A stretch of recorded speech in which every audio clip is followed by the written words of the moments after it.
semuanya, selamat datang kembali di channel Jason Wilbert. Terima kasih sudah klik video ini. Hari ini, kita akan memulai sebuah perjalanan virtual ke salah satu tempat paling terisolasi dan misterius di muka bumi. Sebuah tempat yang seolah membeku dalam waktu, di mana dunia modern belum bisa menyentuhnya. Kita akan membahas Pulau Sentinel Utara dan suku Sentinel, serta mengungkap misteri mengapa pulau ini dianggap sebagai salah satu tempat paling berbahaya di dunia. Kalian pasti penasaran kan? Apa yang membuat sebuah pulau tropis yang indah ini begitu ditakuti? Apakah karena ada monster laut atau kutukan kuno? Jawabannya jauh lebih kompleks dan menarik dari itu. Jadi, pastikan kalian tonton video ini sampai habis. Karena kita akan mengupas tuntas semua faktanya. Jangan lupa siapkan camilan. Dan mari kita mulai petualangan kita. Pertama-tama, mari kita kenali dulu di mana letak pulau ini. Pulau Sentinel Utara adalah bagian dari Kepulauan Andaman dan Nicobar di Teluk Benggala. Secara administratif masuk ke wilayah India. Dari citra satelit, pulau ini terlihat seperti surga tropis. Dikelilingi terumbu karang yang indah dan ditutupi hutan lebat yang hijau. Ukurannya tidak terlalu besar. Hanya sekitar 60 km persegi. Atau sedikit lebih kecil dari Manhattan. Namun, di balik keindahannya, pulau ini adalah rumah bagi suku Sentinel, salah satu suku paling terisolasi di dunia. Mereka telah tinggal di sana selama puluhan ribu tahun. Diperkirakan sekitar 60.000 tahun. Ini berarti mereka adalah keturunan langsung dari manusia pertama yang bermigrasi keluar dari Afrika. Mereka adalah jendela hidup kita menuju zaman batu, sebuah kapsul waktu manusia yang luar biasa. Masalahnya, suku Sentinel ini menolak segala bentuk kontak dengan dunia luar. Dan ketika saya bilang menolak, saya benar-benar bersungguh-sungguh. Mereka akan mempertahankan wilayah mereka. Dengan cara apapun, siapapun yang mencoba mendekat, baik itu nelayan yang tersesat, peneliti, atau bahkan pemerintah yang mencoba memberikan bantuan, akan disambut dengan rentetan panah. Inilah alasan utama mengapa pulau ini begitu berbahaya.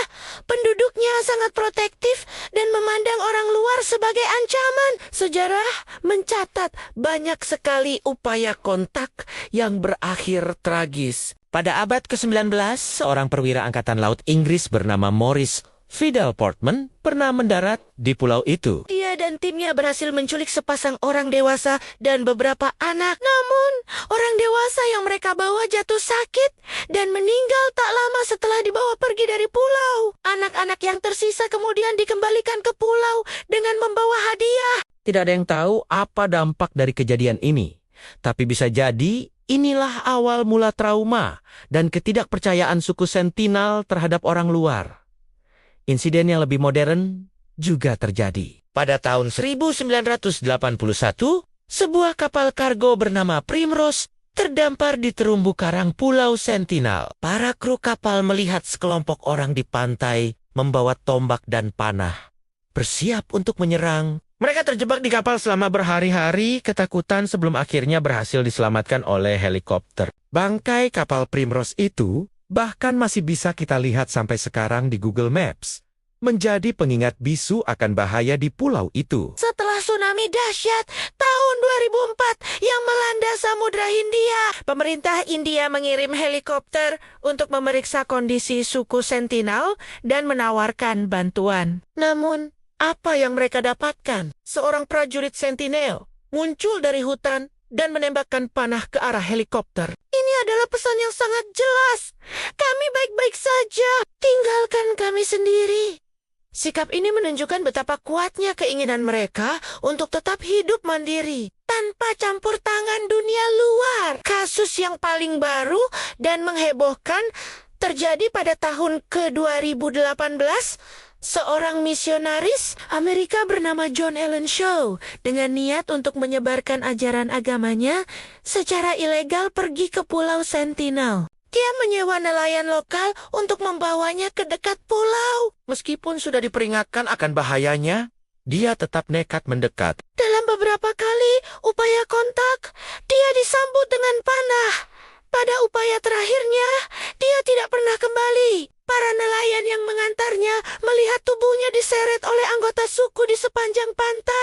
Kejadian ini memicu perdebatan global. Mengapa pemerintah India tidak mengambil tindakan? Jawabannya sederhana.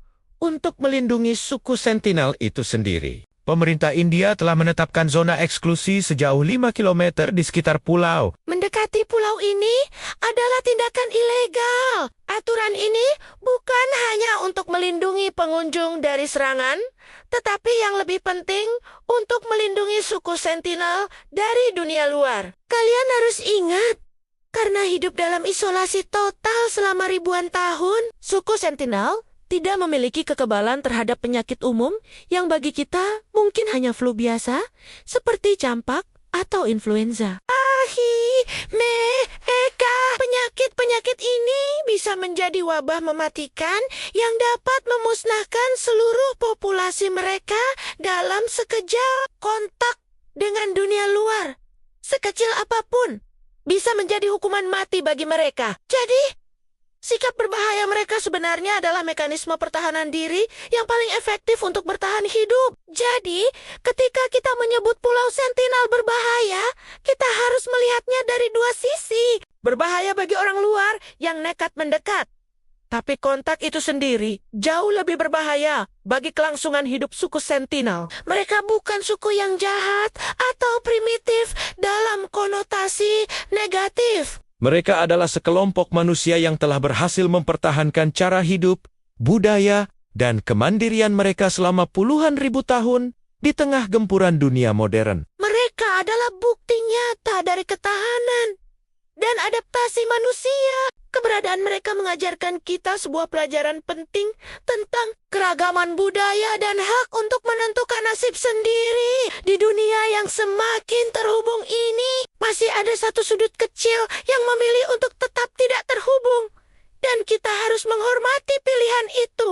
Melindungi mereka berarti membiarkan mereka hidup dengan cara yang telah mereka pilih, tanpa gangguan. Jadi, apa kesimpulannya? Pulau Sentinel Utara berbahaya bukan karena kutukan atau monster, melainkan karena adanya benturan antara dua dunia yang sangat berbeda. Dunia kita yang modern dan dunia mereka yang telah bertahan ribuan tahun dalam isolasi. Rasa hormat adalah kunci di sini. Menghormati batas mereka, menghormati pilihan mereka untuk tetap terisolasi, dan menghormati hak mereka untuk hidup. Misteri terbesar dari Pulau Sentinel bukanlah apa yang ada di dalamnya, Tetapi bagaimana kita sebagai manusia modern bisa belajar untuk membiarkan misteri itu tetap ada demi kelangsungan hidup sesama manusia. Itulah pembahasan kita kali ini tentang Pulau Sentinel Utara. Semoga video ini bisa memberikan kalian wawasan baru dan pemahaman Yang lebih dalam tentang mengapa kita harus menjaga jarak dari pulau ini. Ini bukan sekadar cerita petualangan, tapi juga pelajaran tentang kemanusiaan. Terima kasih banyak sudah menonton sampai akhir. Jika kalian suka dengan konten seperti ini, jangan lupa untuk tekan tombol like. Berikan komentar di bawah tentang pendapat kalian. Dan yang paling penting, subscribe channel Jason Wilbert dan nyalakan lonceng notifikasinya supaya kalian tidak ketinggalan video-video menarik lainnya. Sampai jumpa di petualangan berikutnya. Tetap penasaran dan terus belajar. Dadah.